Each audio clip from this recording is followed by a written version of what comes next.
Hello and welcome. This is the UNAA course walkthrough for the 7U, 9U, and 11U H divisions. This is a world qualifier.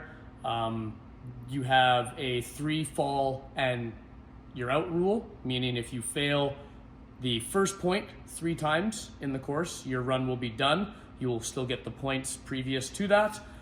If you fail a second point, it will not count as an actual fail on the course. On this course, you have 10 obstacles, but a total amount of points of 17. So there is a lot of 2-point obstacles in here.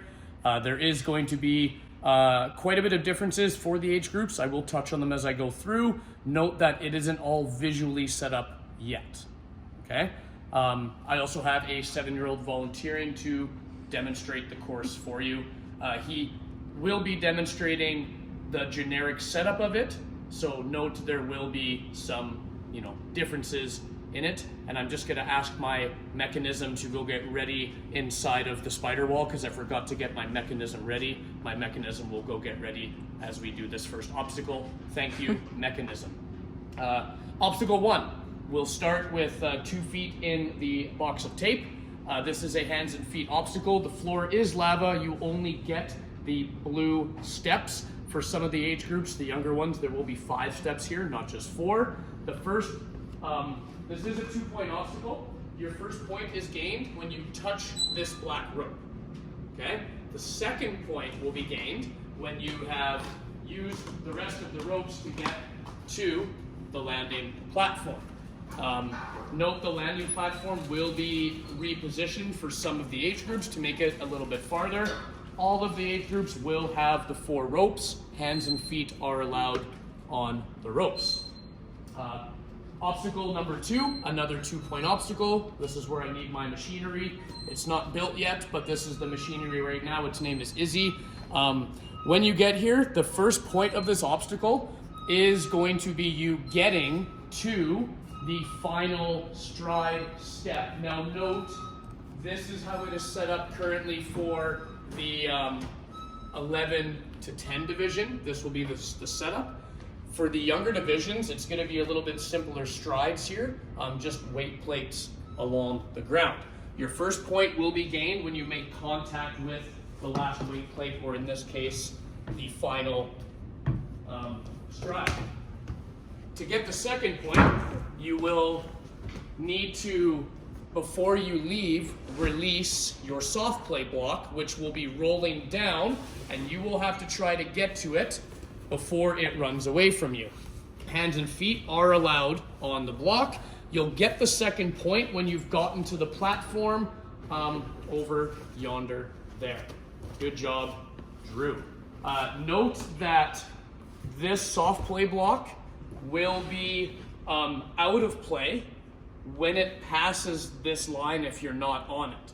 So you only have a little bit of a small window here to get to this before it is too far for you to use anymore. Once it passes this line, it's out of play. If you're on it before it passes the line, you're okay. You can still stay on it that whole time. The shape won't change for the age groups. Sorry, I was going to change the shape randomly. Obstacle number 4. Yes, obstacle number 3. Sorry, everybody. Starts on the platform. First point is going to be gained when you get to the other platform. What is in play is this bar, and the side pieces for hands and feet if needed. Once you have gotten here, you're then able to attempt your second point. There's going to be different landings for the second point for the age groups. The ring will be here. It will be lower for certain age groups. For the 7U, you're going to be going to the first weight plate. For the 9U, you'll be going a little bit farther to a precision trainer. And then for the 11U, a little bit farther as well. That is where the second point will be gained for the third obstacle. The fourth obstacle will then start where your point has ended there, the second point, or if you have fallen at any point in the first one. You'll just start where your age group is supposed to end here. This is a hands and feet obstacle. You have a tire that's cut in half, so technically 2 of them, and then 3 of the upside down Bosu balls. Note that they will only be upside down for the 11U. They will be right side up for all the other age groups. Hands and feet are allowed, just like a dat. Obstacle number 5. And I will note that is a 1-point obstacle in the course. Okay? It does end with a touch point on the platform, I should say. This is not a controlled landing. 1 foot and off is completely okay. The next point is going to start on the red block. The floor is okay in between, it's fine. But when you're on the red block, no more floor. There will be some differences of climbing hold arrangements. We are going to put another hold on this wall for the younger age groups. This is currently set up for that older age group, the 11U. The holds that will be available will be these 4, and as well the 2 footholds on the ground. You also have the ring and the surface of the wall to swing yourself up to this ledge and reverse grab here. Now this cane is only for the 7U age group. It will be here for them if they need to use it for obstacle number 6. This is where you'll get 0.5, control on the block right here. Obstacle number 6 will be gained when you have gotten to this block here. Again, for the 7U, you can use this cane for your hands only, not your feet. Your feet will have to be used on the metal structure of the teeter-totters only, and you will be traversing your way across to your platform here. For all age groups, you do have to dismount from the final teeter-totter at this obstacle. For the point of this obstacle, that was a weird sentence. 9U, 11U, you don't get this cane. It is just feet on the tops of these. And again, you have to dismount from the last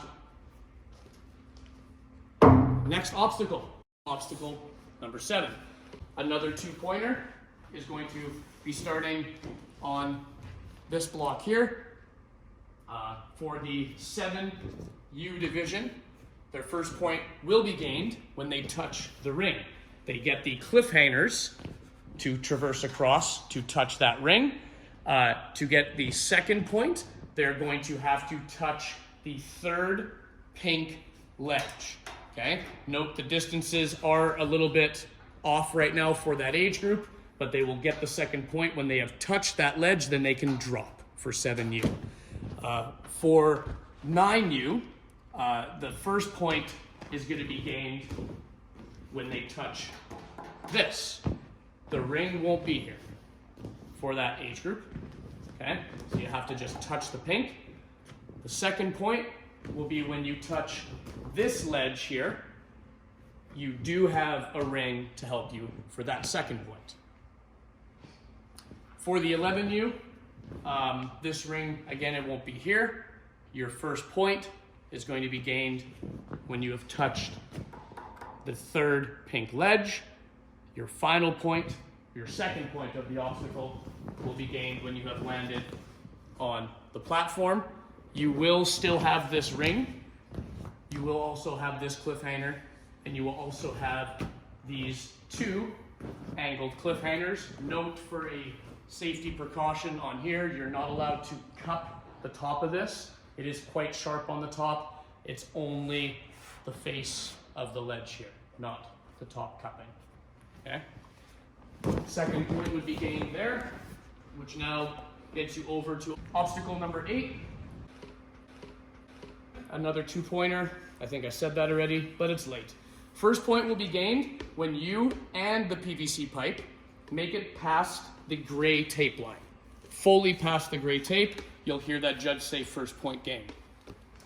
The second point for the 7U and 9U will be gained when you and the pipe, good save Drew, get past the red tape line over there. Note the PVC gates will be open for this. You and the pipe must get past there. You have to be on the pipe. When you pass there, then you may step off the pipe. Good save, Drew. For 11U, we are going to have the gate shut. You will have to try to open those gates to get the pipe under. All the same rules will still apply. You're allowed to step on the pipes and the bar if needed. This obstacle is feet only the entire way through. Sorry. Next obstacle, second last one, and you guessed it, another 2-point obstacle. Your first point is a touch point of the fourth grip. I say fourth grip because for 7U, these will be 4 rings. For 9U and 11U, you see that it is 4 T-grips. For the 7U, the second point will be the 4 T-grips. They'll just be on the other side of the obstacle. You'll get the second point when you have landed on the platform for that one. Drew is going to demonstrate the 9U/11U version if he can stay up off the ground. So he's touched the first hold, so he would have gotten that first point. He now has 2 cannonballs and a nunchuck to try to complete his second point. I hope we hear cheering. Woo! Thanks, Julie. And Drew has gained that second point. Yay! Final obstacle is our devil steps. Again, a 2-point obstacle. Your obstacle for everybody is going to start on this truss leg. Okay? The truss leg is in play up until here.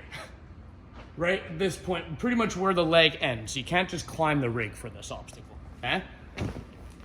For 7U, hands and feet are allowed, cargo net, bar on the cargo net, devil steps. There's going to be a box, 2 tape lines here that 7U will have to get their hands between to get their first point. To get the second point and to get the buzzer, they'll have to climb and hit the bell. They are still allowed to use hands and feet on the net, steps, and bar to get there. For 9U, it will be the same structure. However, we're going to move the bell 2 clips higher. Okay? And for 9U, when you have gotten your first point at this obstacle, you're not allowed to use your feet anymore. So your first point will be gained when your hands are between the tape, and then you will have to disengage your feet from the cargo net to try the second point for the bell. So it'll be a hands-only second point. The 11U division, you guessed it, we're going to plop that bell all the way to the top clip, and you will have to get, for your first point, your 2 hands between the tape on the 3rd devil steps. Okay? Your feet will be allowed to be used until you get to that 3rd devil step, then no more feet to finish off the second point. That is your course. Your time limit is 4 minutes. Have fun.